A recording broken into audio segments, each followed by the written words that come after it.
muka ke belakang ya. Nanti akan kita ketemu bersama-sama terus gitu ya. Tapi akan bergiliran nanti dosen yang akan mengampu di setiap kelas. Oke, semoga semuanya sehat ya. Bisa mengikuti kegiatan ini sampai dengan selesai. Pada siang hari ini kita akan mengawali perkuliahan ini dengan kontrak kuliah ya. Kontrak kuliah dan mata kuliah awal adalah sejarah reproduksi.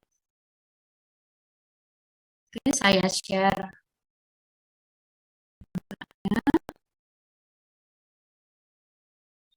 Sudah terlihatkah? Sudah terlihat ya?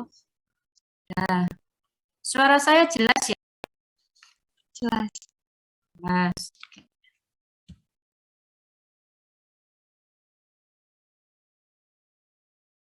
Oke, ya. Jadi di divisi reproduksi veteriner itu memang ada 2 mata kuliah yang diampu ya untuk divisi ini, yaitu mata kuliah fisiologi dan teknologi reproduksi 1 dan fisiologi dan teknologi reproduksi 2 ya, yang diberikan pada semester 6. Kemudian semester 7 itu adalah mata kuliah ilmu kebidanan dan kemajiran ya, yang akan diberikan oleh para dosen yang ada di X-Lab kebidanan dan kemajiran. Sedangkan pada mata kuliah ini yang memberikan adalah dosen dari X-Lab fisiologi reproduksi dan inseminasi buatan. Ya. Kode mata kuliahnya adalah KHT 103, ya 3 SKS. Jadi cukup besar ya 3 SKS. Jadi kalian juga harus rajin gitu ya, rajin mengikuti perkuliahan dan mengikuti semua evaluasi yang dilakukan, baik itu perkuliahan maupun praktikum. Karena nilai-nilai itu kalau kalian ada yang kurang 1 ya pasti akan mempengaruhi total nilai akhir nantinya.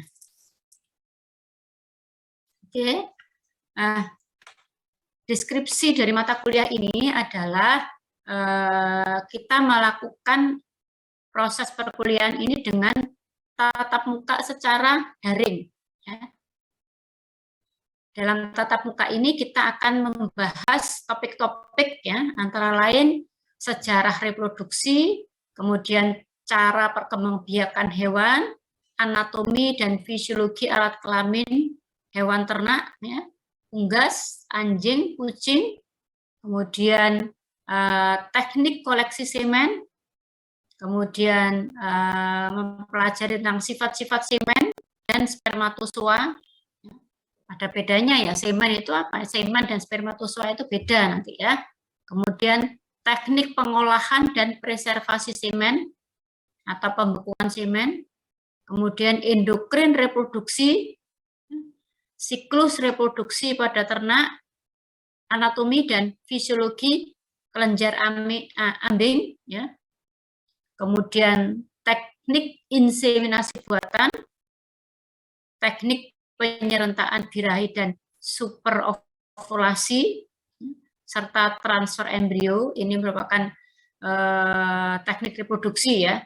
Kemudian pada akhir perkuliahan diharapkan para mahasiswa ini menguasai materi yang akan dievaluasi melalui ujian UTS maupun UAS ya, beserta uraian. Jadi nanti ada kuis ya, ada UTS dan ada UAS. Nah, penanggung jawab mata kuliah ini adalah Profesor Dr. Puji Srianto yang kalian tentunya kenal ya, semuanya kenal, mantan dekan FKH periode 2015-2020 ya. Kemudian dosen pengampu yang lain adalah Prof. Ismudiono ya. Prof. Ismudiono ini juga mantan dekan ya, 2 periode. dan mungkin Juni beliau sudah purna tugas ya. Kemudian saya, kemudian Dr. Erma Savitri. Nah, ini saya, Prof. Ismu, Prof. Puji, Dr. Irma ini satu ex-lab fisiologi reproduksi. Ya. Kemudian Prof. Suherni, Dr. Tati Nawati, Dr. Triwahyu Suprayogi ini satu ex-lab di IB, ya, inseminasi buatan. Kemudian Dr. Ragil Angga Prastia ini ada di BWI, ya, di Sikia, Sekolah Ilmu Kesehatan dan Ilmu Alam, ya, sekarang kan namanya Sikia di Banyuwangi. Nah, hari pertemuannya adalah hari Jumat untuk kelas A, B, C, dan E itu jam 1 sampai jam 4:40. Ya. Jadi 13.00 sampai 15.50. Karena memang 3 SKS. Ya. Kemudian kelas F-nya itu adalah hari Jumat jam 8 sampai jam 9.50. Atribut soft skill sama dengan pada saat mata kuliah praktikum ya, itu yang dinilai adalah inisiatif atau self motivation ya dari kalian, kemudian work ethicnya, kemudian critical thinking ya, questioning skill-nya, bagaimana kalian rajin untuk memberikan suatu pertanyaan. Akademik atau learning skill, teaching atau training skill. Ya, ini nanti akan diamati ya atribut-atribut soft skill ini.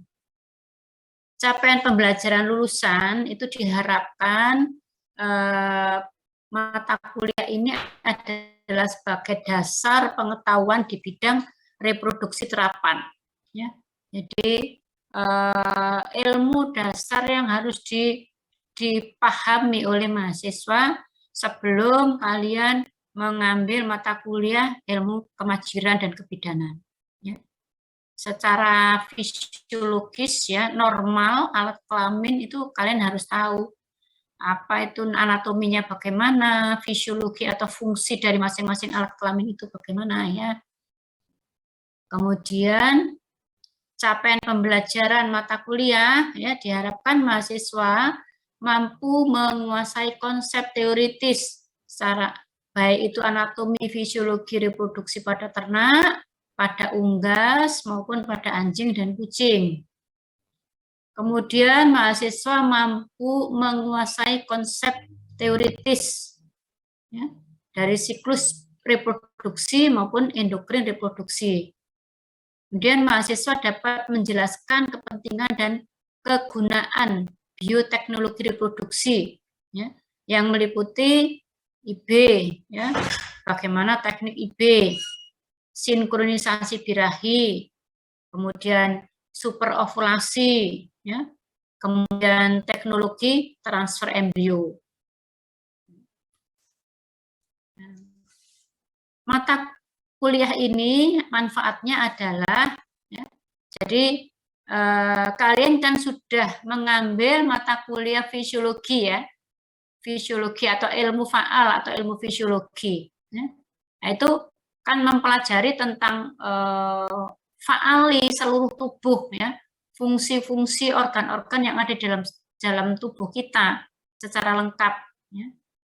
Nah, kalau fisiologi reproduksi itu akan membahas lebih spesifik, yaitu tentang fungsi reproduksinya dari organ-organ reproduksi itu.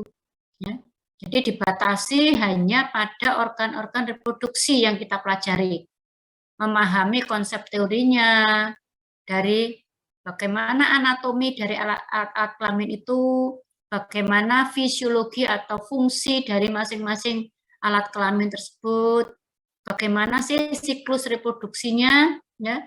Di dalam siklus reproduksi ini juga akan nanti diamati siklus birahi ya. Kalau ternak itu ada siklus birahi.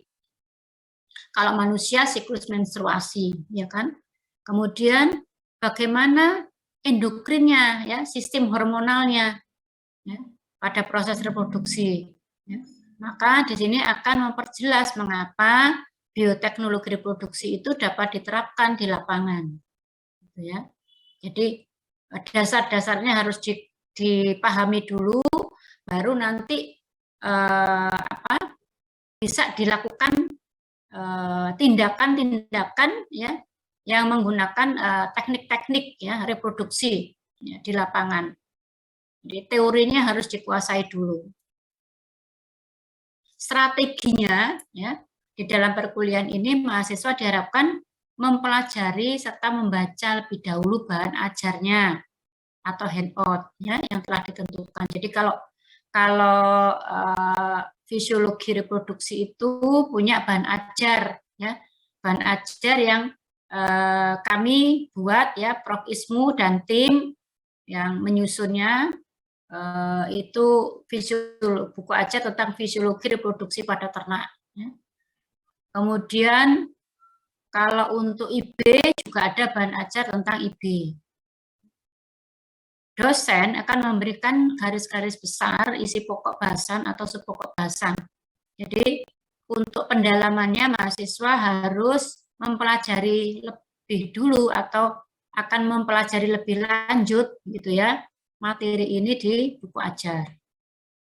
Mahasiswa diharapkan menanyakan hal-hal yang memang kurang jelas ya. Sehingga bisa menjadi ajang diskusi nantinya. Kemudian kepada mahasiswa juga akan diberikan tugas-tugas, ya, kemudian kuis, ya, di samping ada ujian tengah semester dan ujian akhir semester. Ya. Bahan bacaan, ya. Jadi bahan bacaannya itu dari Hafez, ya. Ini buku pintarnya adalah dari Hafez tentang reproduction in farm animal, ini lengkap sekali ya buku Hafez ini. Kemudian buku ajar yang dibuat oleh Prof. Ismu dan tim kita, yaitu Prof. Puji Srianto, Pak Husni Anwar, sudah pensiun lama ini, kemudian saya, kemudian Pak Abdul Sami yang sudah almarhum ini, kemudian Bu Irma Sapitri. Ya. Kemudian yang buku ketiga itu adalah buku ajar tentang inseminasi buatan yang ditulis oleh Dr. Hardianto, ya, beliau ini seangkatan dengan Prof. Ismu, tapi sudah pensiun karena belum guru besar, ya. Kemudian Prof. Suherni, Dr. Tati, Dr. Trilas, ya sudah pensiun, Dr. Triwahyu Suprayogi. Kemudian buku yang lain ya dari Parto Diharjo, kemudian dari ini dari Kemajiran ya, Dr. Masud Haryadi, Prof. Masud Haryadi ya. Nah, ini dan timnya ada Prof. Ulina, ada Prof. Heri, Dr. Rimayanti, Prof. Budi Utomo, dan Dr. Ratnani, Hermin Ratnani, dan Dr. Indah. Ya. Yang sudah pensiun ini Prof. Masud sudah pensiun, kemudian Prof. Hartoyo, Harjo Pranyoto ini adalah mantan dekan FKH, ya. Ini sudah almarhum. Kemudian yang sudah pensiun lagi ada Dr. Indah Norma Triana, ini baru pensiun. Ini buku ajar tentang ilmu kemajiran. Nah, tugas ya, ini tugasnya yang penting juga ya. Tugas ada tugas perorangan, ada tugas kelompok. Ada tugas perorangan ini. Untuk kelas A, B, C, D, dan E, masing-masing kelas dibagi menjadi 5 kelompok. Berarti ini tugas kelompok ya, nggak ada tugas perorangan ini ya. Masing-masing kelas dibagi menjadi 5 kelompok. Jadi kalau di kelas D ini 45 orang, nanti dibagi 5 kelompok ya. Berdasarkan nomor absensi. Dan mendapatkan masing-masing satu judul materi tentang fisiologi reproduksi dan satu judul materi tentang inseminasi buatan. Ya, kemudian akan dipresentasikan ya, pada akhir ya, akhir perkuliahan sebelum UAS ya, nantinya akan didapatkan 2 nilai dari makalah kelompok ini ya.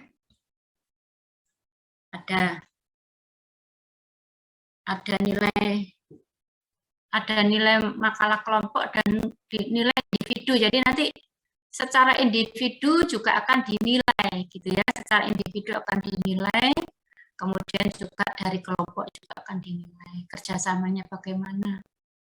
Kelas F ya, oleh karena jumlah mahasiswanya sedikit maka materinya perorangan ya. Jadi kelas F tambah lebih berat nanti bebannya, dia harus membuat makalah sendiri. Sistem penilaian ya seperti biasa sesuai dengan standar penilaian ya dari buku pedoman pendidikan universitas yang diturunkan ke panduan pelaksanaan pendidikan di Fakultas Kedokteran Hewan. Maka ujiannya ya, setiap ujian itu akan diberi nilai mentah ya. Nilai mentah ini dalam bentuk nilai 0 sampai dengan 100 ya. Kemudian nilai akhirnya nanti akan dibuat dalam 7 grade ya, berdasarkan patokan penilaian patokan ya, PAP. Nilai akhir itu nanti 7 grade ini adalah A, B, B, C, D, dan E ya. Jadi untuk bobot ujian kuis itu dikalikan 1,5, tugas terstruktur itu 1,5, ujian praktikum itu 2. Kalau di sini kan tidak ada ujian praktikum ya. Ini keliru ini Prof Uji ini. Praktikum kan masuk di ini mata kuliah Ristekpro 2 ya. Jadi nanti ada kuis, tugas terstruktur, ada soft skill, ada UTS dan UAS ya. Kuis bobotnya 1,5, tugas terstruktur bobotnya 1,5, soft skill 1, UTS 2, UAS 3 ya. Nah, ini kan nilai mentahnya kalau lebih dari atau sama dengan 75 adalah A ya. Sampai nanti kalau kurang dari 40 itu nilainya E. Nah, nilai mutunya A ini 4 ya. Nanti kan bisa dihitung sendiri nanti kalian. Kalau nilai banyak setiap mata kuliah nilainya A, tinggal aja dikalikan 4 ya, berapa. Nanti kan IPK-nya akan bisa terlihat berapa itu ya. Kalau A B nilai mutunya 3,5, B3, BC 2,5, C2, D1 dan E0. Nah, untuk yang lain-lain mahasiswa diperbolehkan mengikuti UAS jika 75% hadir dalam perkuliahan. Ya. Jadi kalian ini masuk ke Hebat e-learning ini kan sudah masuk ke presensi mahasiswa ya tadi ya, masuknya ya melalui presensi mahasiswa. Jadi sudah masuk otomatis akan tercatat di situ ya. Kalian masuk apa tidak. Jadi minimal 9 kali kehadiran ya bagi mahasiswa baru. Kemudian sebetulnya kalau mahasiswa mengulang ya tetap sama gitu ya. Tetap sama, tidak bisa dibedakan. Kalau pakai si cyber ini tidak bisa dibedakan. Mengulang atau tidak mengulang sama penilaiannya, presensinya. Gitu ya. Kemudian jika tidak mengikuti kuis atau UTS atau UAS, maka harus ada surat keterangan dokter. Ya. Atau misalnya nggak sakit ya nggak surat keterangan dokter. Kalau memang sakit memang bisa minta surat keterangan dokter di PLK ya yang di kampus itu. Atau kalau memang kalian ada kegiatan kemahasiswaan minta surat dari Wadek WADEK 1 ya, maaf, dari Dr. Rima ya. Itu ya.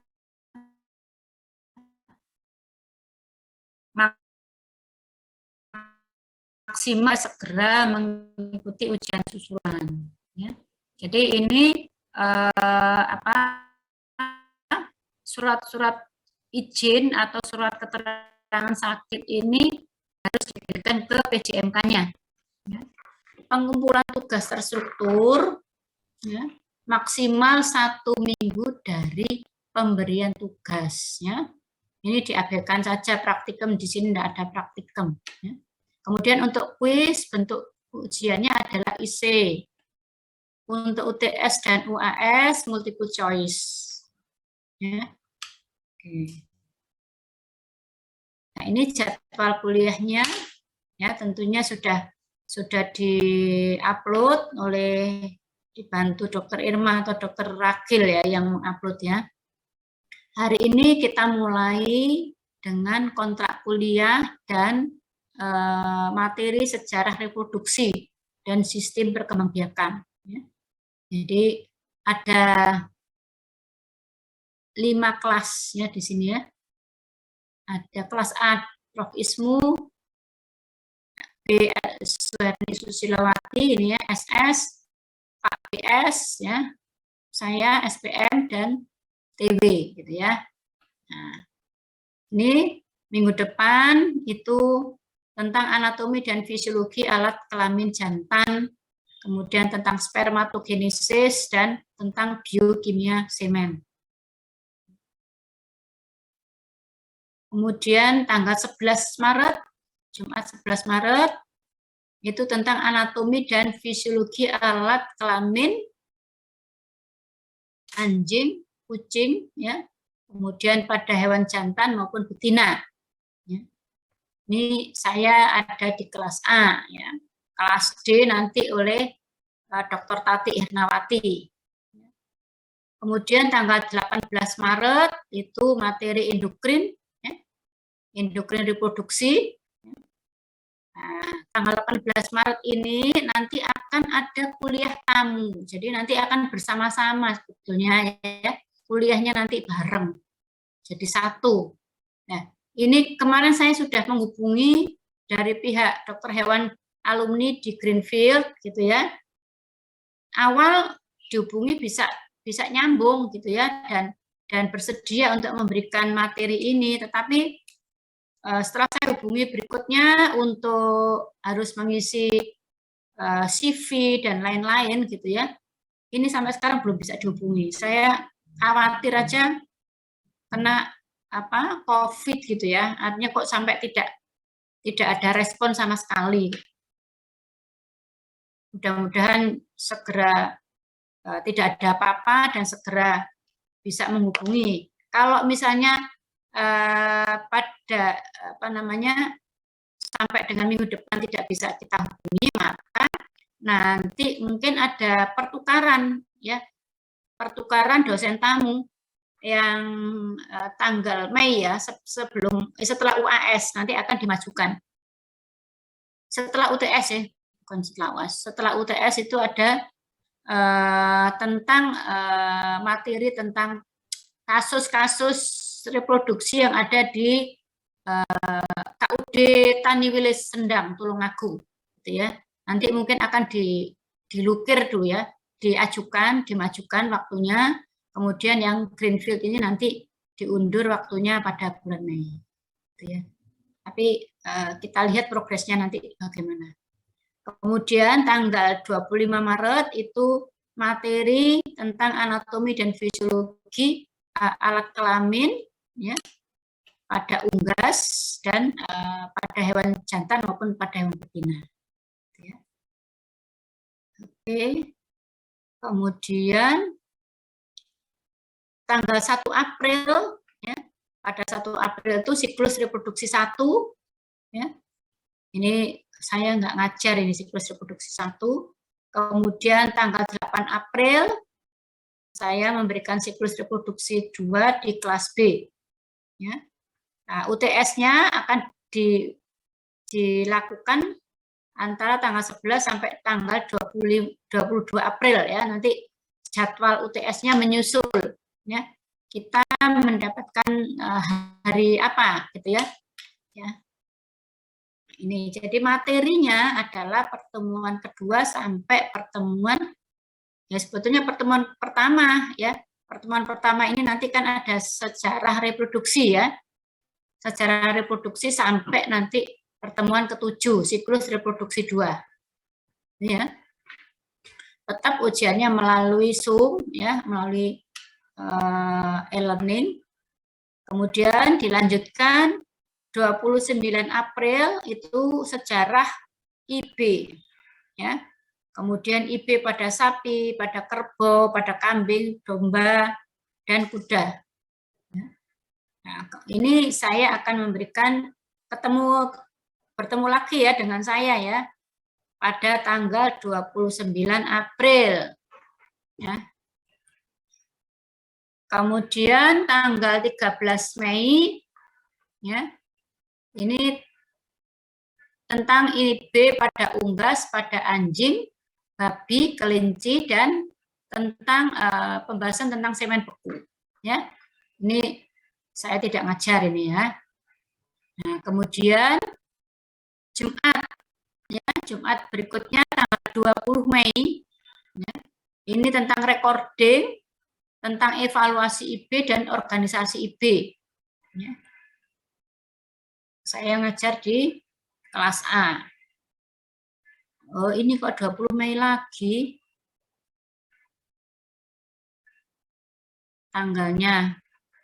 Sebentar ya, tak lihat sih.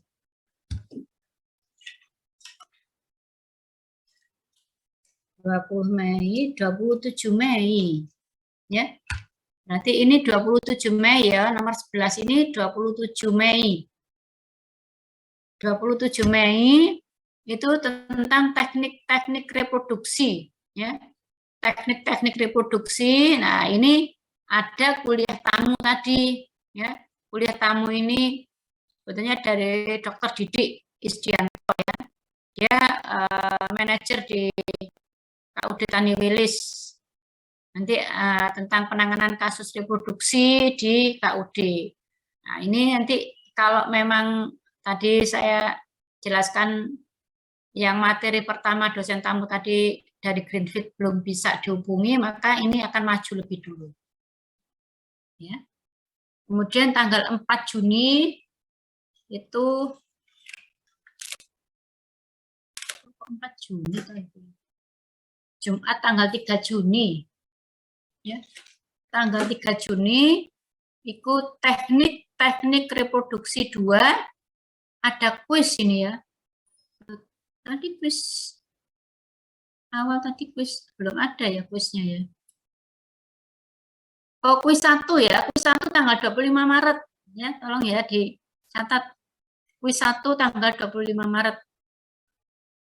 Berarti kalau kuis 1 itu materinya mulai dari materi awal ya sampai ini, sampai anatomi fisiologi unggas.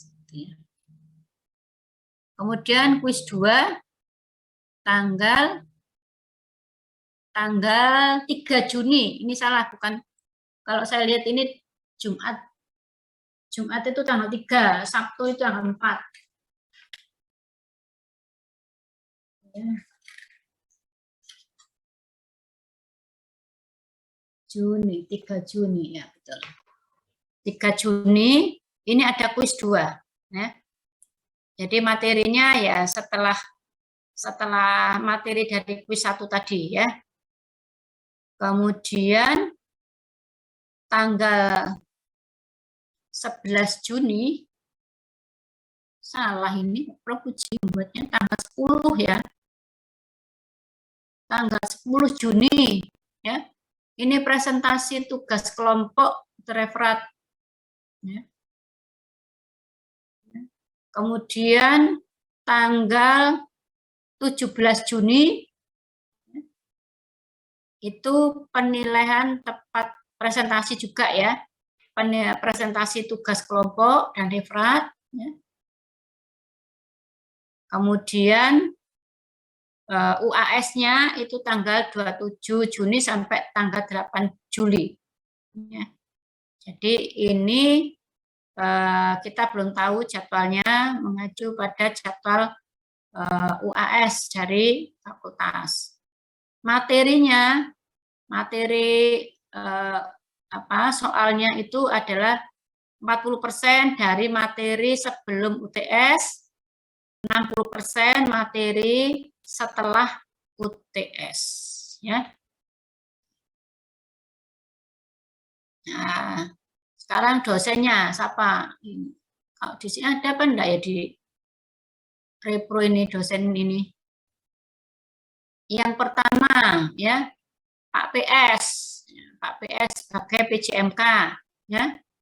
Nah, kemudian Prof Ismu, ya, Pak IS, ya.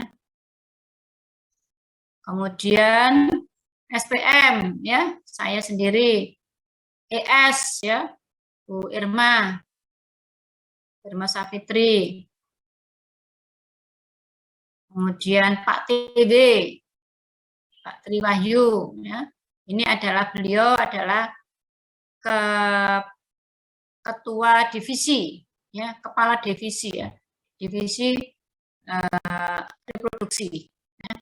Kemudian Prof. Dani PSS. Ya. Kemudian yang terakhir Bu TH, Tati Hernawati. Ya. Jadi kalian harus hafal ini wajah-wajahnya, nah, ketemu di jalan, ya, disapa dosennya. Ya. Dosennya masih lupa, mahasiswa itu banyak, gitu ya. Ya, mahasiswa yang harus menyapa dosennya, gitu ya. Kalau sering ketemu ya diapalin, kalau nggak pernah ketemu ya nggak apal, gitu ya. Gitu ya. Jadi ini para dosen yang ada yang akan mengampu mata kuliah fisiologi dan teknologi reproduksi. Ya. Oke, mungkin sebelum masuk materi pertama, kuliah pertama, ada yang perlu dipertanyakan tentang kontrak kuliah? Sudah sepakat? Sudah sepakat enggak? Tak tutup dulu. Kira-kira sudah sepakat enggak kontrak kuliahnya? Jadi nanti itu ada memang tanggal-tanggalnya nanti tolong dicek kembali ya, ada yang salah mungkin Prof. Uji lihat tanggalnya, menentukan tanggal harusnya Jumat ya.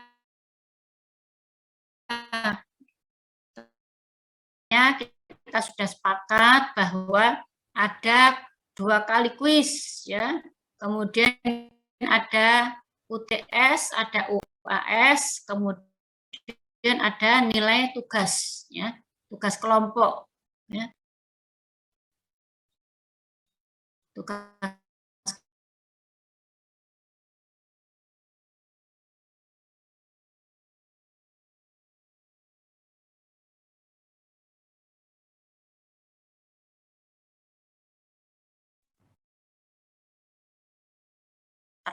terpental, ya, hilang, ya, apa? Kekurangan kelebihannya ya gini, kelebihannya kalian bisa dimanapun bisa mengikuti perkuliahan, gitu ya, tidak harus berada di kampus C FKH UNER, tapi kalian bisa di Palu, di Palangkaraya, di Papua, gitu ya.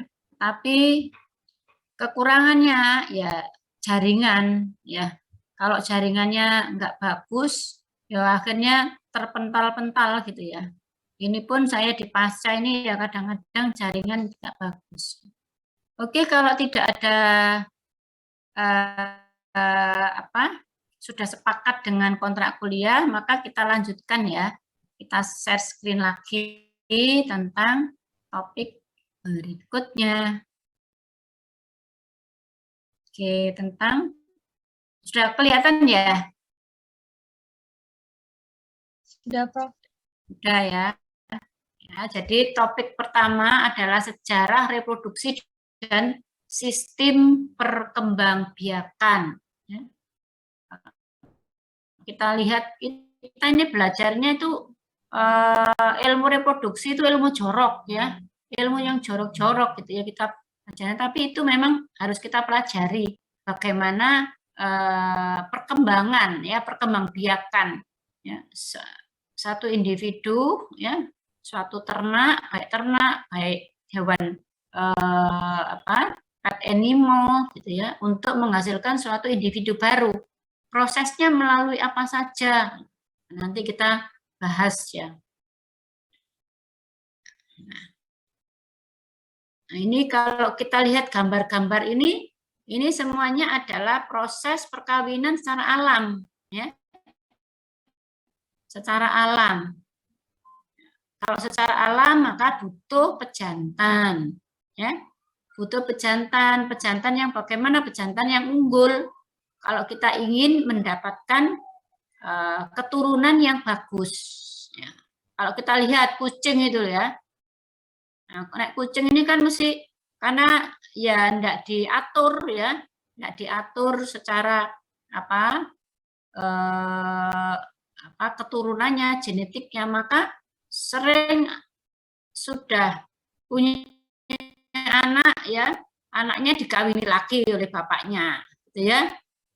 Kemudian lagi punya anak lagi kan, jadi putune, tiba putune gitu ya, cucunya ini dikawini lagi sama bapaknya lagi.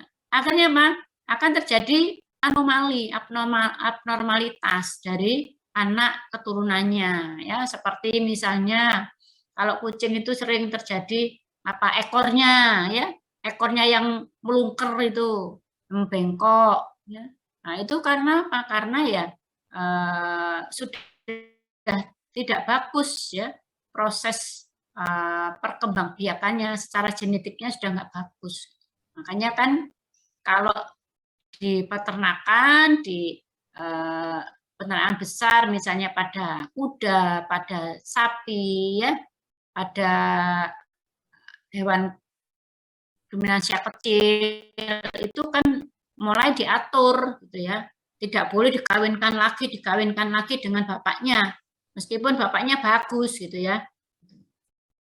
Oke, kita lanjutkan.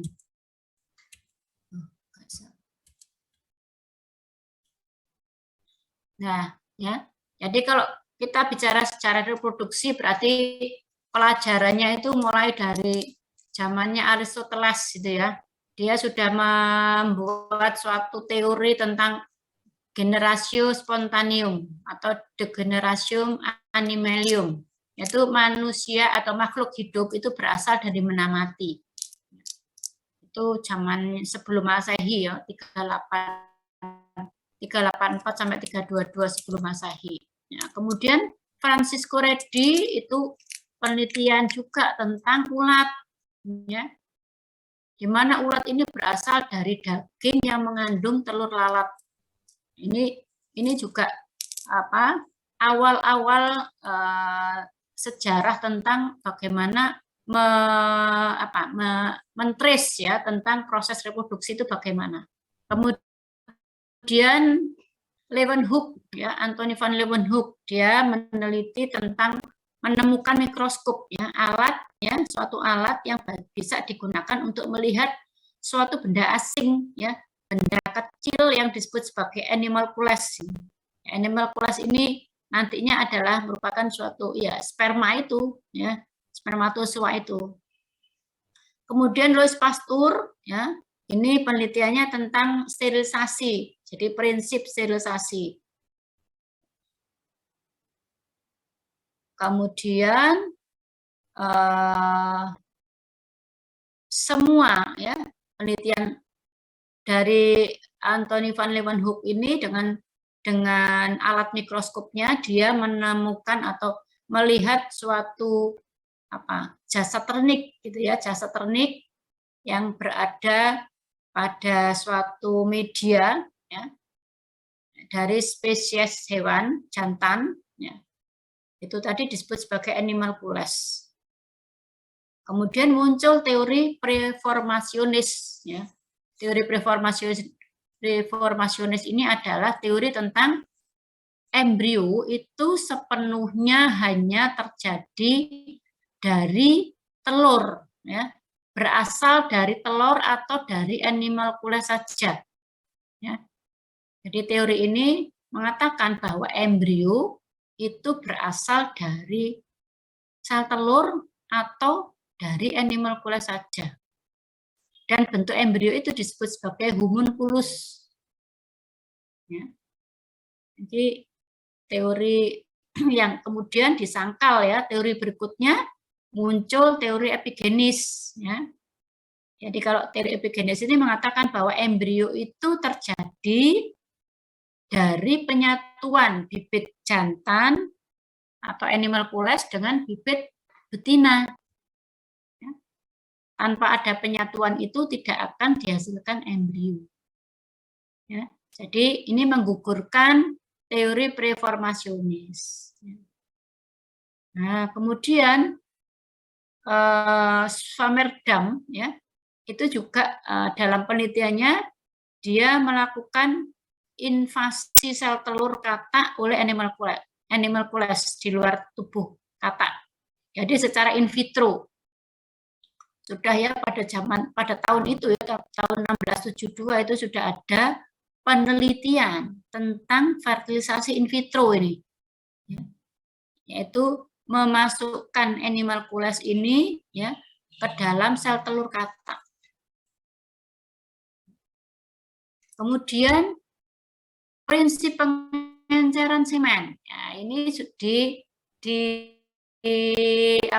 ditemukan oleh Spallanzani, makanya Spallanzani ini disebut juga sebagai bapak IB, ya, karena dia membuat bahan pengencer yang digunakan untuk menambah media pada spermatozoa, pada semen.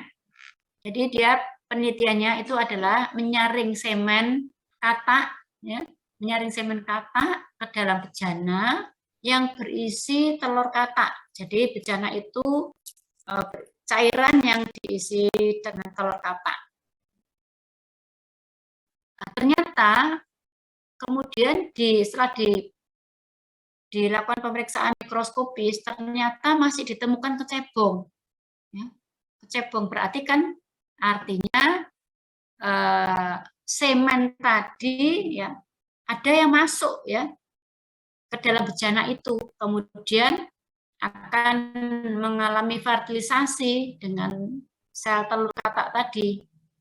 Nah, ini dikatakan prinsip pengenceran. Jadi dengan artinya semen itu, ya, bila diencerkan, ya, jumlah spermatozoanya diperkecil, ya, konsentrasinya, itu masih tetap bisa membuai, ya, sel telur. Masih bisa membuai sel telur. Nah, kemudian penelitian berikutnya oleh Correction. Dia meneliti tentang atau mengamati tentang perkembangan isi tuba fallopi kelinci, ya. Tuba fallopi kelinci, kemudian dia ternyata menemukan ovum di dalamnya. Dan penelitian ini kemudian dilanjutkan oleh von Baer. Kemudian dia menguraikan hubungan antara ovum dan sel-sel yang mengelilingi ovum itu. Yaitu di sini ditemukan sel-sel kumulus, ya, sel kumulus yang akan membentuk folikel, gitu, ya. Kalau kita lihat folikel itu di dalamnya berisi oosit, ya, yang dikelilingi oleh sel-sel granulosa atau sel kumulus ini. Sel telur disebut sebagai ovulum di sini. Kemudian penelitian berikutnya oleh Dumas, dia menyebutkan adanya penyatuan ovum dengan spermatozoa di dalam tuba fallopi. Jadi pada tahun 17, ya, itu sudah ditemukan di mana tempat fertilisasi itu terjadi, ya. Jadi sudah tahu di dalam saluran yang disebut sebagai tuba fallopi, tapi belum diperjelas di saluran itu di bagian mana dari saluran itu, gitu ya.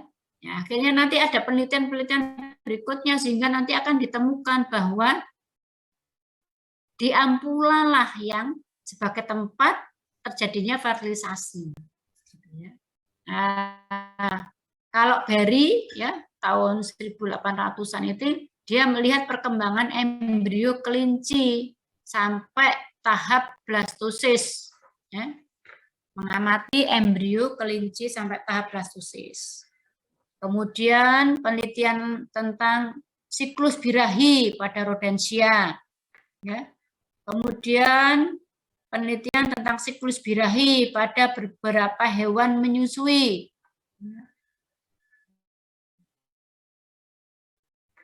Kemudian dari siklus birahi kemudian dibagi menjadi beberapa fase, ya. Ditemukan fase-fase yang ada dalam satu siklus birahi.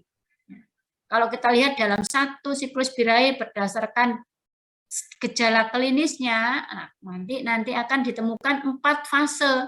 Ada fase proestrus, ada fase estrus, ada fase metestrus dan diestrus.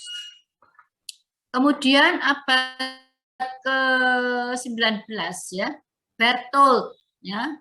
Ini dia pertama kali meneliti tentang ayam jantan yang dikastrasi. Nah, ini juga merupakan teknik endokrin, yaitu teknik ablasi, teknik ablation. Kastrasi ini merupakan teknik ablation, ablasi. Ya. Ablasi itu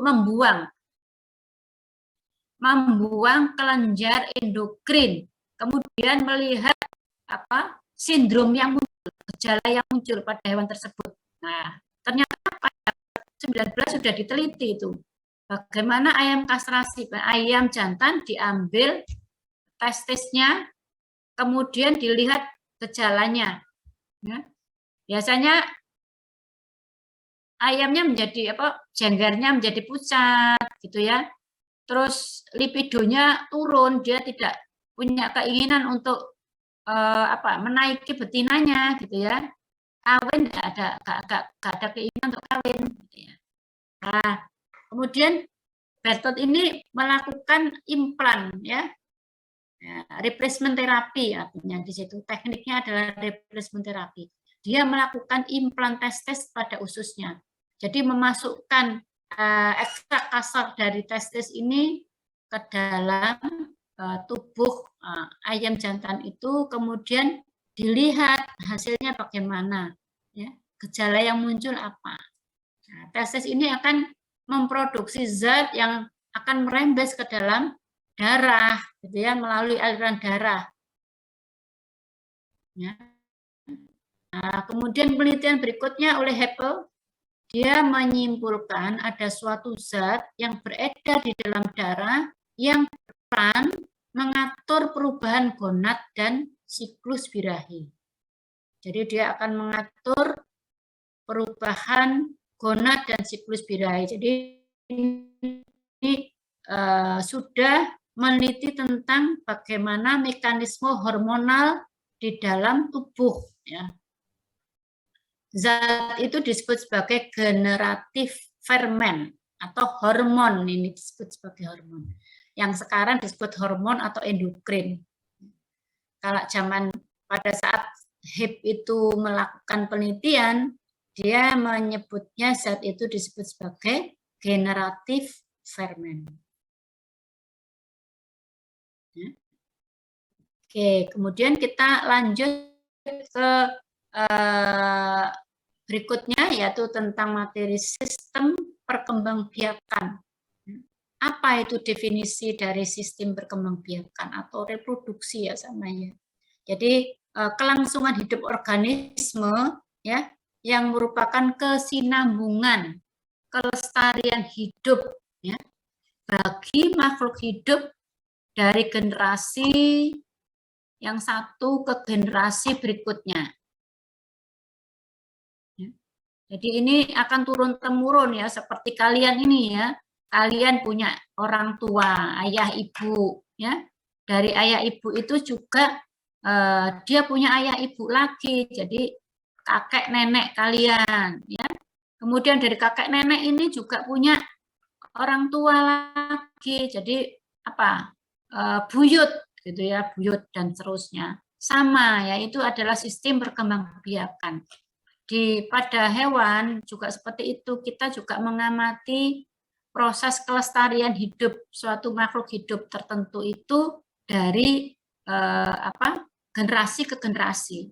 Ya, kelestarian makhluk hidup itu terjadi melalui tiga tahapan, yaitu bisa melalui adaptasi, ya, secara adaptasi, bisa melalui seleksi alam, ya, atau bisa melalui perkembangbiakan atau reproduksi.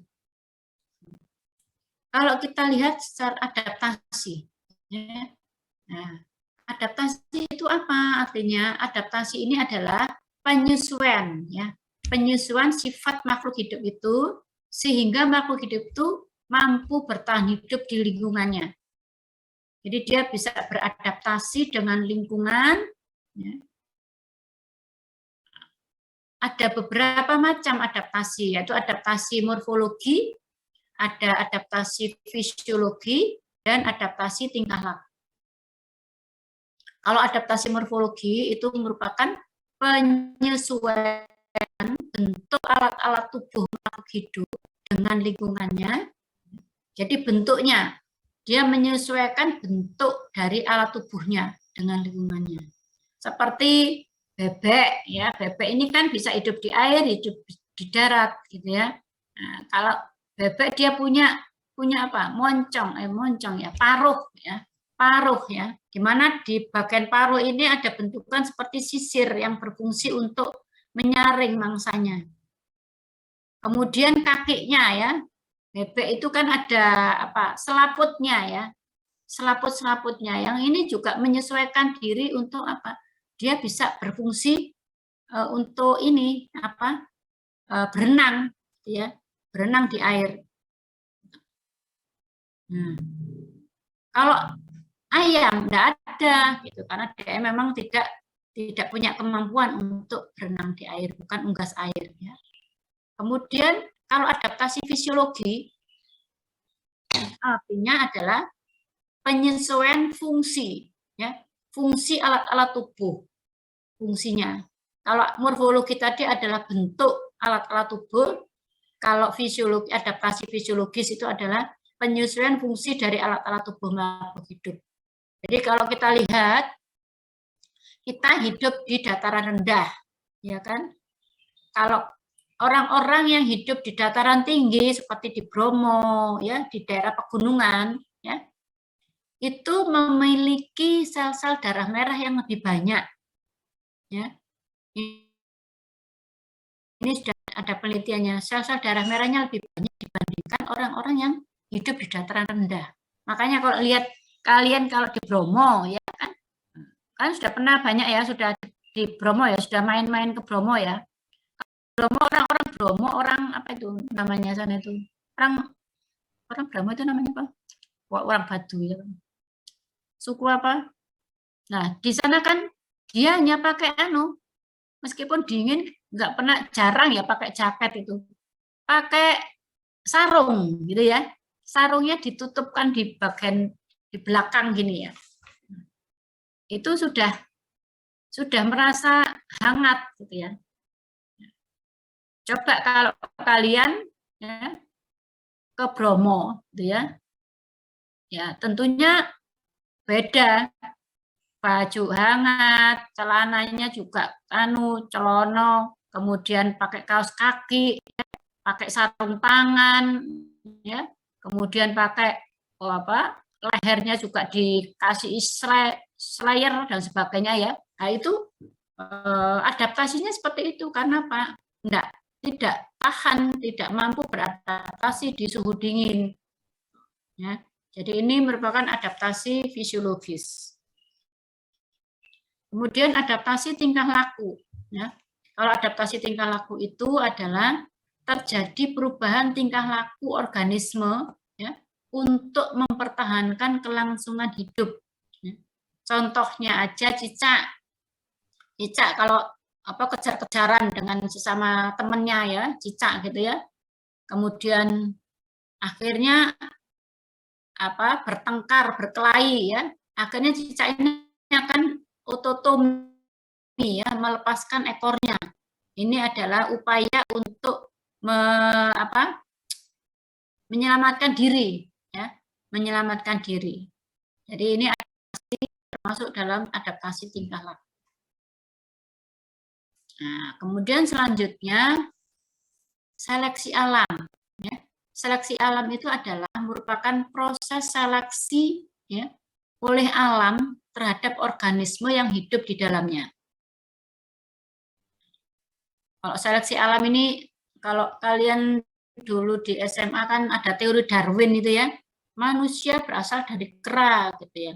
Nah, terjadi proses seleksi, perubahan secara evolusi nantinya ya, berpuluh tahun, beratus tahun ya, berubah dari bentuk kera sampai menjadi bentuk manusia gitu. Itu teori Darwin.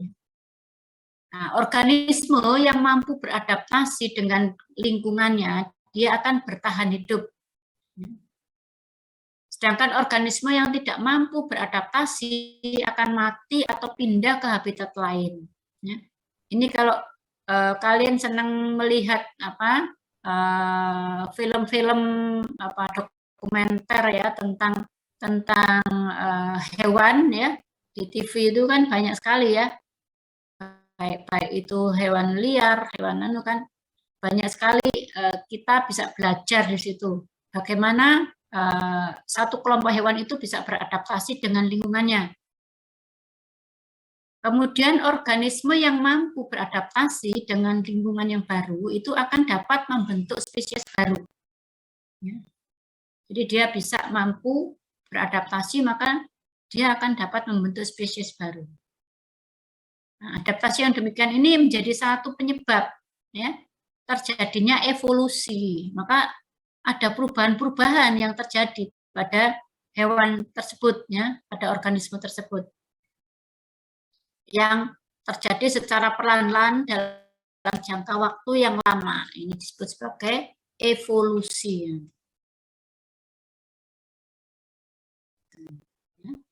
Nah, perkembangbiakan ya. Jadi kalau kita lihat perkembangbiakan itu merupakan proses pembentukan individu baru.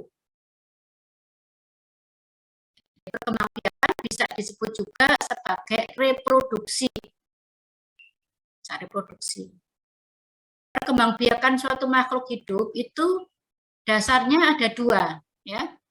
Perkembangbiakan aseksual, ya, tanpa melakukan perkawinan, atau perkembangbiakan seksual.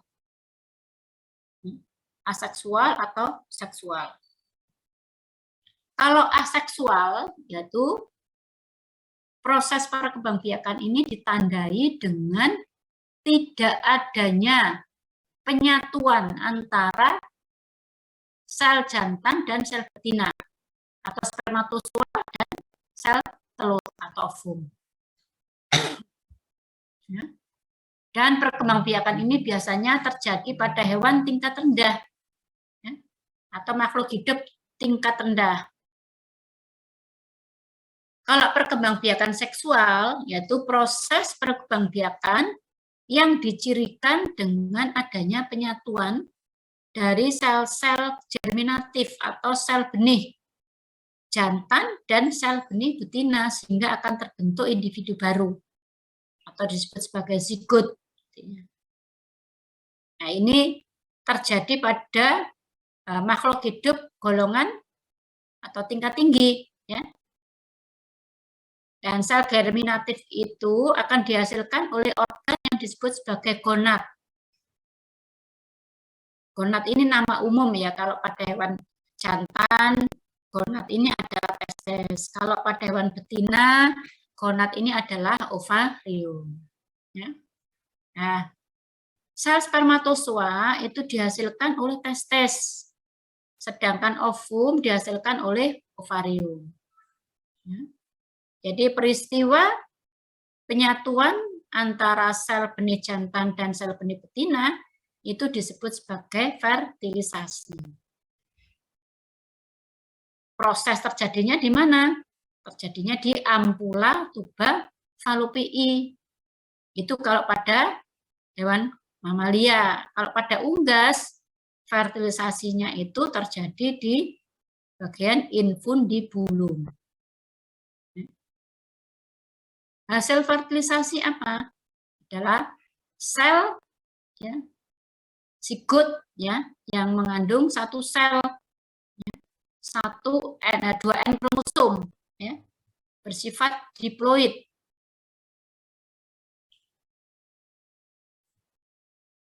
Gitu ya. Oke. Selanjutnya ya, perkembangbiakan aseksual ya. Kalau perkembangbiakan aseksual itu dapat dibedakan atas 3 ya. Ada fusion atau pembelahan, ada budding atau pembentukan kuncup ya. Kemudian regeneratif atau vegetatif ya. Kalau pembelahan yaitu dari satu sel akan membelah menjadi 2 sel ya. Dari 2 menjadi 4 dan seterusnya. Jadi inti selnya membelah. Ya. Inti maupun sitoplasmanya itu akan membelah. Ini contohnya pada golongan plasmodium, bakteri, paramecium ya. Itu contohnya. Proses pembelahan seksual ya. Kemudian budding atau pembentukan kuncup. Jadi proses perkembangbiakan aseksual ini cirinya dia akan membentuk kuncup-kuncup ya pada makhluk induknya. Kemudian kuncup ini akan lepas, kemudian menjadi individu baru. Ini contohnya hidra. Kemudian yang ketiga itu vegetatif atau regeneratif, yaitu proses perkembangbiakan aseksual yang dicirikan dengan terbentuknya makhluk hidup baru ya, dari potongan-potongan makhluk hidup lama. Jadi bisa dipotong, dia akan bisa utuh kembali, ya seperti cacing itu ya. Golongan cacing ini bisa, ya dia kalau putus ya nanti bisa utuh kembali ya, dia akan berkembang. Dari potongan tadi bisa berkembang menjadi makhluk baru. Ya, jadi itu contoh dari perkembangbiakan aseksual. Ada 3, pembelahan, budding, dan regeneratif. Ya. Nah ini secara skematis ya, pembelahan ya, 1 sel, kemudian membelah menjadi 2, menjadi 4 dan seterusnya. Ya. Golongan bakteri itu semuanya seperti ini. Ya. Kemudian budding, ya. Budding ini induknya, ya, makhluk induk, kemudian muncul kuncupnya. Kuncup ini nanti lepas, ya, lepas akan berkembang menjadi individu baru. Ya. Sedangkan regeneratif, ya, nah ini bagian tubuh, ya, kemudian terpotong, ya, terpotong dia akan kembali bisa menyambung dan kembali utuh lagi.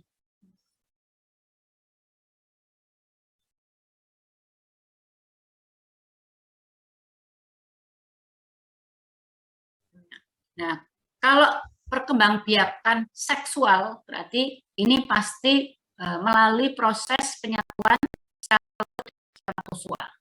Ada 3 macam juga ini, ya. Jadi ada ovipar, ya, golongan ovipar, ada ovivipar dan vivipar.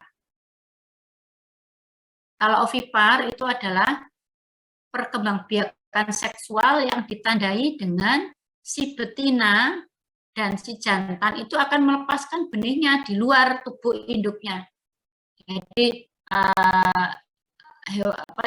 individu betina akan mengeluarkan sel telurnya di media air, jantan juga begitu mengeluarkan spermanya di media air, kemudian dengan media air itu akan terjadi fertilisasi. Jadi fertilisasi terjadi di luar tubuh betina, induk betina. Tidak ada kopulasi, Nah, kalau kita lihat contohnya pada ikan, ya, kemudian pada kata, ini tidak ada proses kopulasi, ya, tidak ada proses kopulasi. Jadi proses fertilisasinya terjadi di luar tubuh induknya, yaitu dengan media air. Kemudian ovivipar. Kalau ovivipar ini adalah perkembangbiakan seksual yang ditandai dengan si betina ini melepaskan sel telur ke dalam saluran reproduksinya. Ya. Terjadi kopulasi, ya. Akan terjadi kopulasi dulu. Ada kopulasi, kemudian nanti ada fertilisasi di dalam tubuh induknya. Jadi pembuahannya terjadi dalam saluran antkelamin. Kemudian sel telur ini tidak permeabel, ya. Kemudian di luar tubuh induknya dia akan dikeluarkan, ya, dari saluran reproduksinya. Dikeluarkan dalam bentuk apa? Dalam bentuk telur, gitu ya. Telur kemudian dirami oleh induknya. Dirami, baru nanti akan menetas dan akan mengeluarkan individu baru. Jadi prosesnya adalah kalau ovivipar itu akan terjadi, ya, terjadi kopulasi, terjadi fertilisasi di dalam tubuh induknya, tetapi perkembangan embrio sampai menjadi individu baru terjadi di luar tubuh induknya. Nah, ini contohnya ada unggas dan reptil. Tetapi ada loh, ya, ular, ya, ada ular yang tertentu, ya, spesies-spesies tertentu yang prosesnya tetap di dalam tubuh, ya. Jadi dia akan melahirkan ular, ya, bentuk individu yang sesuai, bukan perkembangannya di luar tubuh, tetapi di dalam tubuh induknya. Ya. Jadi pada ular-ular tertentu yang suka satwa liar, ini si pinter ini, ya, golongan reptil. Kemudian vivipar, ya. Vivipar ini perkembangbiakan seksual yang ditandai dengan pertama kopulasi, terjadi kopulasi, kemudian terjadi fertilisasi, ya, di dalam tubuh induknya, kemudian dari fertilisasi embrio yang dihasilkan tadi akan berkembang di dalam uterus sampai nanti dilahirkan menjadi individu baru. Jadi prosesnya semuanya di dalam tubuh induknya. Ini contohnya pada golongan mamalia dan golongan primata. Jadi ini bentuk perkembangan seksual. Ya. Ada ovipar, ada ovivipar, dan ada vivipar. Nah, fertilisasi. Ya. Tadi dikatakan fertilisasi tadi terjadi di ampula. Kenapa di ampula? Kenapa kok enggak di bagian lain atau di ismus? Kalau kita lihat alat kelamin pada tuba Fallopi itu kan ada 3 bagian, ya, secara anatomis. Ada infundibulum, ada ampula, dan ada ismus. Ya. Kenapa tidak di ismus, gitu ya? Kenapa tidak di infundibulum, ya, golongan mamalia? Kok hanya di ampula? Nah, ini karena apa? Karena di ampula ini menghasilkan suatu bahan-bahan, ya, yang memang dibutuhkan, komponen-komponen yang memang dibutuhkan untuk proses fertilisasi. Di mana komponen ini tidak dihasilkan di bagian yang lain, ya, di ismus atau di infundibulum.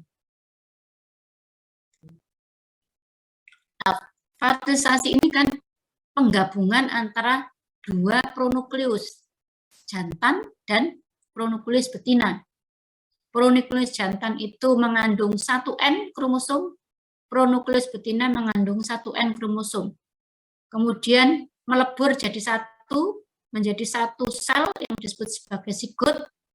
dia mengandung 2N kromosom atau diploid. Ya. Jadi sifatnya sangat spesifik ini. Nah, fertilisasi itu ada dua ternyata ya, ada eksternal fertilisasi, ada internal fertilisasi. Kalau eksternal fertilisasi tadi contohnya seperti pada katak dan ikan tadi ya, ovipar ya. Ovipar. Ya, jadi induk mengeluarkan sel telur di luar di media air, jantannya juga mengeluarkan, ikan jantan mengeluarkan sperma di luar, kemudian terjadi fertilisasi di air. Kalau internal fertilisasi berarti pembuahannya terjadi di dalam. Ya. Jadi yang kelompok ovivipar dan vivipar itu adalah termasuk internal fertilisasi. Karena proses fertilisasinya terjadi di dalam tubuh induknya. Oke. Kemudian partenogenesis. Nah, gimana partenogenesis ini? Ini proses pembelahan sel telur yang sudah matang tanpa adanya proses pembuahan oleh sel jantan. Ya. Jadi pembelahan sel telur yang sudah matang tadi terjadi secara otomatis ya, tanpa ada trigger dari sel jantan. Nah, kemudian ini dikembangkan ya, teori partenogenesis ini dikembangkan dengan sekarang sudah banyak penelitian-penelitian tentang cloning, ya kan? Cloning sudah dilakukan. Ya, cloning ini ya dasarnya adalah partenogenesis. Jadi tidak membutuhkan sel benih jantan atau spermatozoa. Kalau cloning itu adalah kita buat sel telur yang diambil intinya, ya, intinya diambil, kemudian kita cari inti dari sel epitel yang lain di dalam tubuh induk itu. Bisa sel mami, inti epitel sel mami, atau usus, atau kulit, gitu ya. Nah, inti epitel tadi kemudian diinsertkan, dimasukkan ke dalam ovum tadi, ovum yang sudah dihilangkan sel intinya tadi. Kemudian di-trigger dengan bahan kimia, ya, bahan-bahan kimia itu media-media kultur itu. Dengan trigger itu ternyata terjadi pembelahan, ya. Embrio membelah, akhirnya jadi individu baru. Kalau individu baru ini ya tentunya hanya N kromosom, ya kan? Karena dia tidak mengandung N kromosom dari sel jantan. Makanya kalau penelitian tentang domba doli, domba doli yang cloning, hasil cloning itu umurnya nggak panjang, pasti betina, kemudian umurnya panjang. Kenapa? Sistem imunnya rendah, ya. Sistem imunnya rendah, imunitasnya rendah. Kenapa? Karena ya itu tidak ada trigger dari sel benih jantan. Itu penting ya, secara genetik nanti ini juga akan sangat mempengaruhi urutan DNA-nya, ya, dan sebagainya. Dan itu akan berkaitan dengan imunitas, kekebalan. Itu ya. Jadi partenogenesis ini, kejadian ini bisa terjadi secara alamiah, misalnya pada lebah, ya kan sudah jelas itu kelihatan ya, lebah ratu ya. Nah, lebah ratu itu kan dia bisa menghasilkan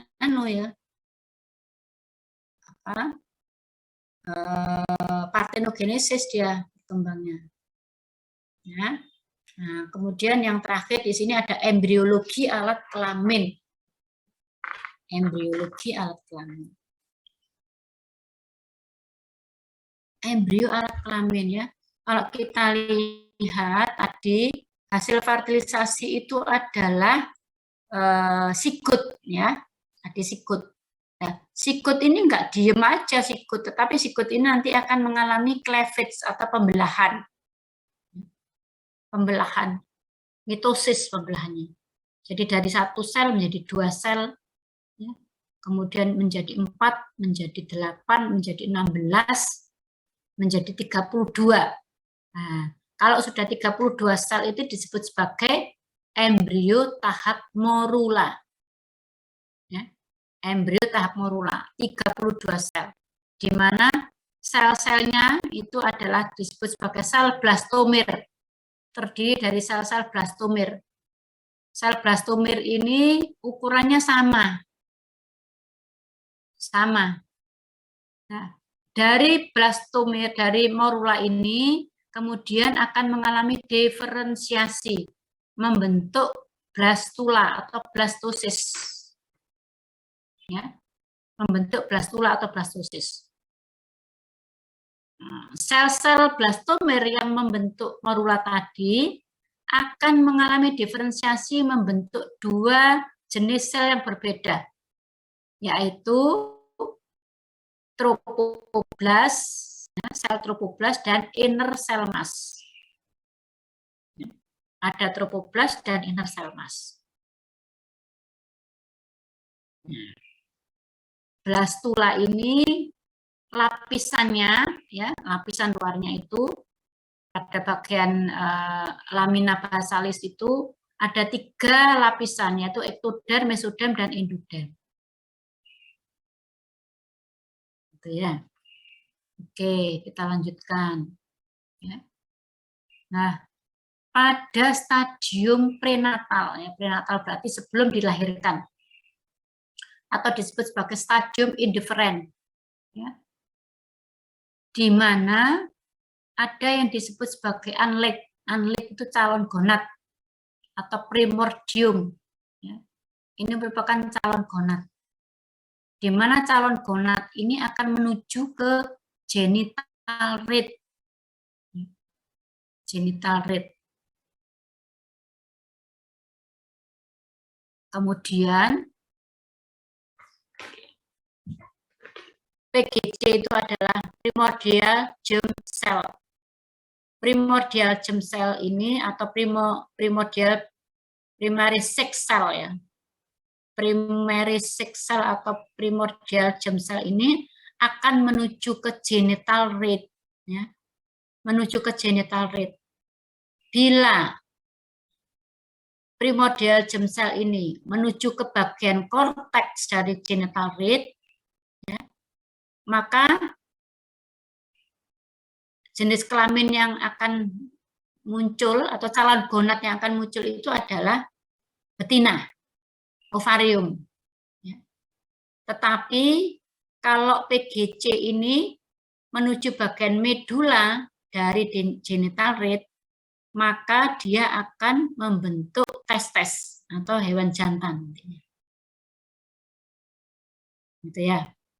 Nah, asal dari PGC itu dari mana? PGC itu adalah berasal dari kantong kuning telur, ya, bagian dari endoderm. Kemudian perjalanannya menuju ke genital rate itu melalui apa? Ya. Kalau pada golongan Aves atau pada golongan burung, maka PGC ini akan melalui peredaran darah menuju ke genital rate. Tapi kalau pada golongan mamalia, maka PGC ini menuju ke genital rate melalui gerakan amboid. Ya, menuju ke genital rate melalui gerakan amboid. Itu ya. Nah, jadi ini kalau menjadi perkembangan alat kelamin jantan, maka PGC menuju ke bagian medula dari genital rate. Bagian medula dari genital rate. Maka nanti akan berkembang sel mesenkim, ya, sel-sel epitel dari medula ini. Kemudian akan berkembang tubulus seminiferus. Sel-sel mesenkim ini akan membentuk tunika albuginia. Sedangkan sel epitel itu akan membentuk retitestis. Retitestis ini adalah saluran pendek ya yang menghubungkan antara lumen tubulus seminiferus dengan vas efferent. Ya. Nah, kemudian tubulus seminiferus. Nah, apa saja yang ada di dalam tubulus seminiferus? Di dalamnya ada sel Sertoli ya, di dalam tubulusnya. Tapi di antara tubulus seminiferus itu ada selidik atau sel interstisial. Kemudian PGC itu sendiri di dalam tubulus akan membentuk spermatogonia. Akan membentuk spermatogonia. Nah, jelas ya.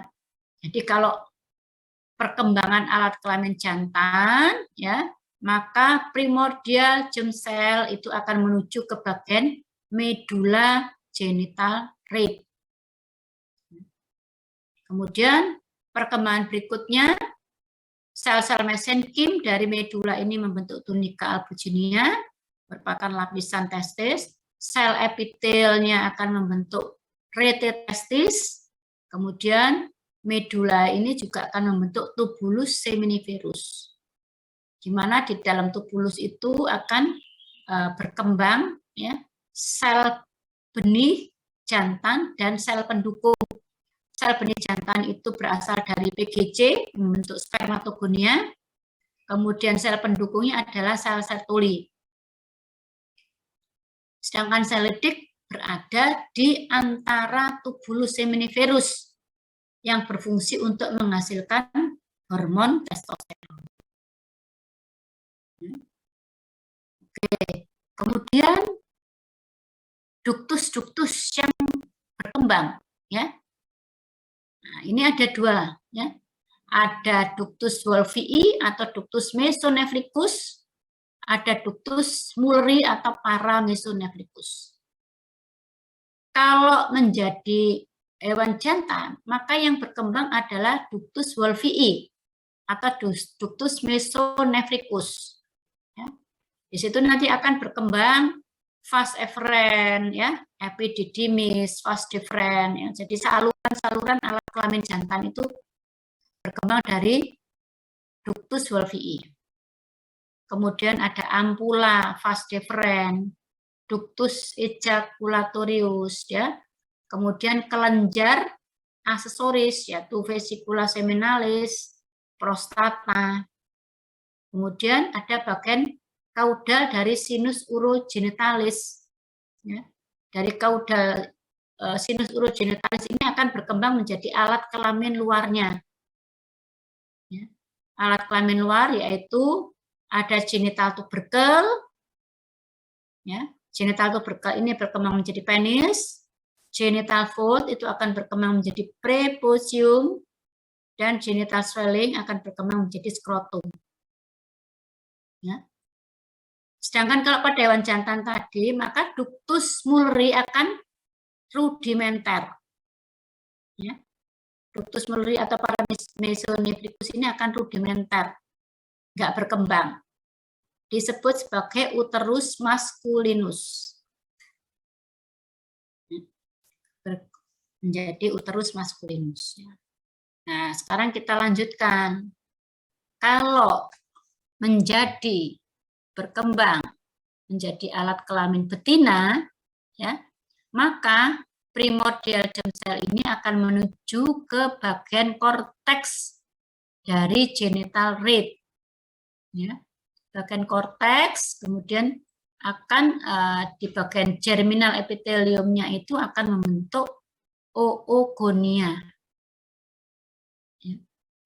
Sedangkan bagian medulanya itu nantinya akan menjadi jaringan ikat pembuluh darah, pembuluh syaraf maupun pembuluh limfe. Ya. Nah, sistem duktus yang berkembang ya, adalah duktus Mulleri yang berkembang yang pada hewan betina. Duktus Mulleri apa aja? Nanti akan berkembang menjadi apa? Menjadi tuba falopii, menjadi uterus, ya, menjadi serviks, kemudian menjadi bagian proksimal vagina, dan menjadi sinus urogenitalis. Sinus urogenitalis ini akan berkembang menjadi alat kelamin luar. Alat kelamin luar apa? Yaitu kalau genital tubercle akan berkembang menjadi klitoris, ya. Genital fold akan berkembang menjadi labia minora, genital swelling berkembang menjadi labia mayora. Labia minora dan labia mayora ini adalah bagian dari vulva. Ya, vulva. Kalau klitoris itu adalah merupakan analog dengan penis pada hewan jantan. Sedangkan Wolfii akan rudimenter, dia akan membentuk saluran Gardner, ya. Saluran Gardner. Ya, pada hewan betina, Wolfii menjadi saluran Gardner. Kalau pada perkembangannya menjadi hewan jantan, itu Murley, ya, ductus Murley yang akan berkembang menjadi uterus masculinus. Kemudian ada selaput darah atau himen, ya. Selaput darah ini merupakan invaginasi dari dinding dorsal dari sinus urogenitalis. Gitu ya. Nah, ini ya. Jadi yang sudah jelas ya perkembangan sistem perkembangan dari alat kelamin. Apakah dia menjadi jantan atau dia menjadi betina, ya. Dimulai dari gonadnya dulu, menjadi testis atau menjadi ovarium. Kemudian nanti akan diikuti dengan perkembangan saluran alat kelaminnya, perkembangan alat kelamin luarnya. Gitu ya. Paham ya? Mudah-mudahan nanti kalau ujian wis 100 ini ya. Oke, ya ini sudah selesai nih ya. Tetap semangat, salam sehat dan semangat belajar ya. Selamat belajar. Oke, saya tutup dulu. Dari materi ini kira-kira paham enggak apa yang saya berikan? Ya. Ada yang masih kurang jelas dengan apa yang sudah saya sampaikan tadi? Mulai dari sejarah reproduksi, kalau sejarah itu ya wis enggak bisa diotek-otek kan itu kan histori ya. Jadi apa yang sudah diteliti oleh pendahulu-pendahulu kita tentang kajian-kajian yang berkaitan dengan reproduksi, ya.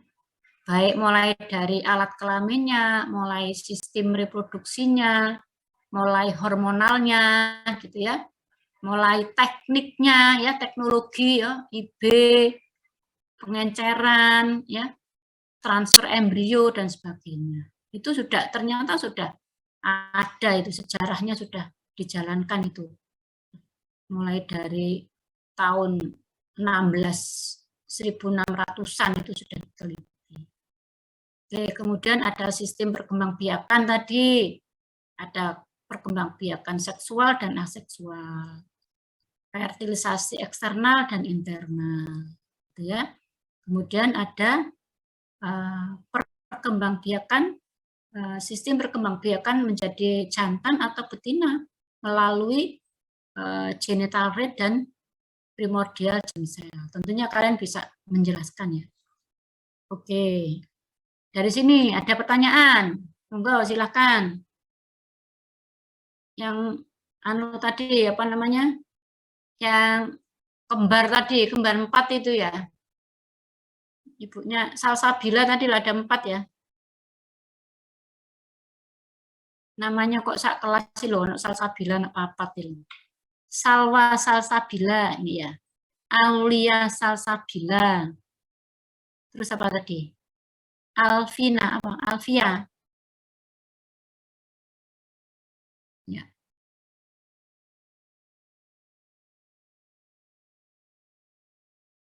Sudah jelaskah? Gimana? Sudah jelas? Jelas, Prof. Jelas apa ngantuk?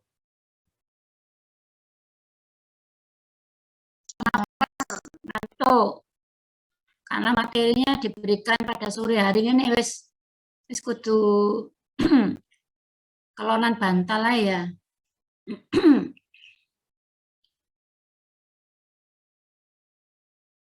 Kalau ada kuis ya tentang ini kira-kira mancep apa enggak ya? Bisa enggak ngerjain? Kalau menurut saya sih tadi saya menjelaskannya ya pelan-pelan gitu ya. Pelan-pelan diulang-ulang gitu ya. Nah, kalau apa namanya? Kalian memahami atau mengikuti, memperhatikan ya. Coba sih saya ngetes sih, coba ngetes. Sekarang saya ingin tahu satu aja. Soalnya saya juga ini ada kegiatan lain sebenarnya. Aulia Salsabila. Aulia. Aulia saya tanya ya.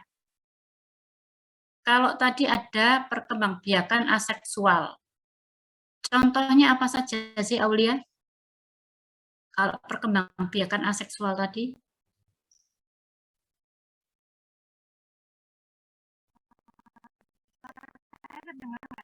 Gak kerungu ya suaramu, kok kecil banget.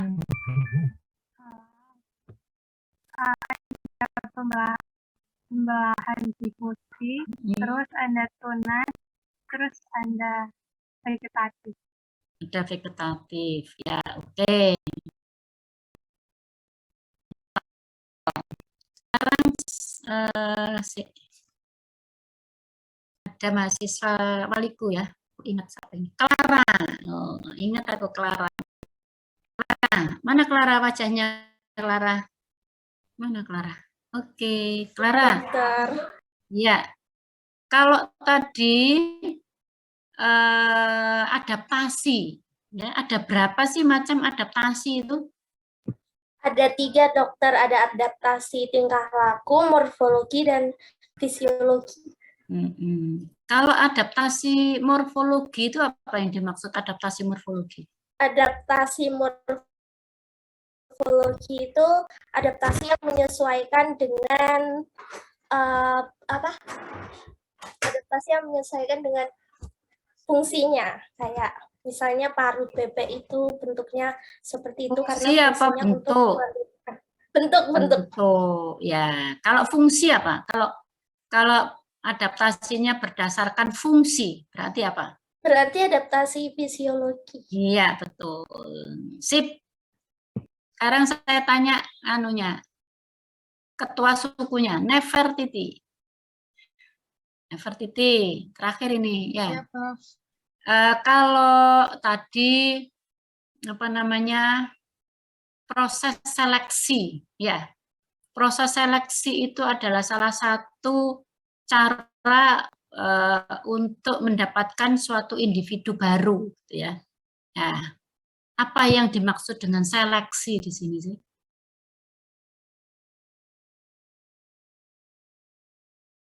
Prosesnya dari mana itu? Gimana caranya? Suatu organisme atau individu makhluk hidup itu untuk bisa bertahan hidup dengan cara seleksi itu gimana? Kalau seleksi itu kan berarti kemampuan dia beradaptasi dengan lingkungannya. Jadi dia harus bisa menyesuaikan diri dengan lingkungan, dengan entah itu morfologinya, tingkah lakunya, atau fisiologi. Jadi dia bisa bertahan hidup dengan lama. Ya, jadi nanti dia akan membentuk, kalau dia bertahan hidup ya dengan kelompoknya itu nanti akan berubah ya, akan terjadi perubahan pada baik itu secara fisiologis maupun secara apa namanya morfologis dari individu baru. Makanya dikatakan akan mengalami evolusi nantinya ya. Seleksi itu nantinya dia akan mengalami evolusi, perubahan bentuk nantinya. Tapi tidak 1 tahun, 2 tahun, ya, berpuluh tahun, beratus tahun gitu akan perubahannya itu terjadi seperti itu. Tuh ya. Oke, ya. Ya, ini sebagai anu aja ya. Sampling saja. Jadi nanti kalian juga harus apa namanya? Ini kok tinggal 27 ya partisipannya. Mahasiswanya berapa sih? 45. Kok jadi hilang ini? Sopo sing hilang ini? Wah, gak bener iki ya. Nanti kalau hilang semua, ini awal loh ya. Wis tak ilangi kabeh. Pokoknya nanti saya laporkan ke Prof Puji. Saya nggak tahu ini sopo sing hilang. Dari 43 tadi, yang terakhir 43, tinggal ayo fotoan sapa jenenge? Nefertiti, fotoan saiki. Foto ke teman-temanmu. Baik, Prof. Ya, ayo. Kok menghilang? Saya belum menghilang kok kamu sudah menghilang. Ayo dibuka semua. Wajahnya dibuka semua.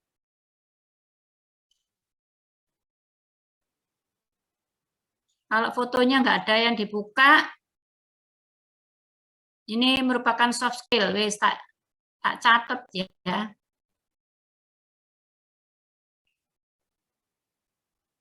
Oh, saiki nambah. Ayo, nambah.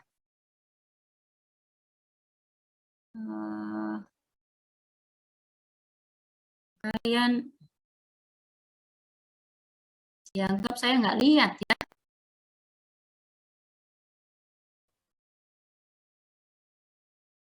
Ini jadi catatan saya ya ini ya. Kelas D dari 43 menjadi 28 tadi ya. Terus nanti foto-fotonya dikirim ke saya ya. Nefertiti. Baik, Prof. Pokoknya saya kalau nanti saya laporkan. Pokoknya setiap kali pertama difoto, ya, terakhir difoto.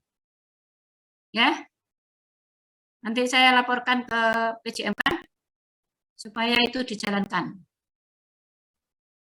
Oke, supaya kalian enggak main-main gitu ya. Kalau gini main-main, saya serius, saya memberikan materi ini serius gitu ya. Kalau kalian main-main, ya nggak usah ikut kuliah gitu ya. Oke, saya rasa cukup ya. Saya akhiri. Wassalamualaikum warahmatullahi wabarakatuh.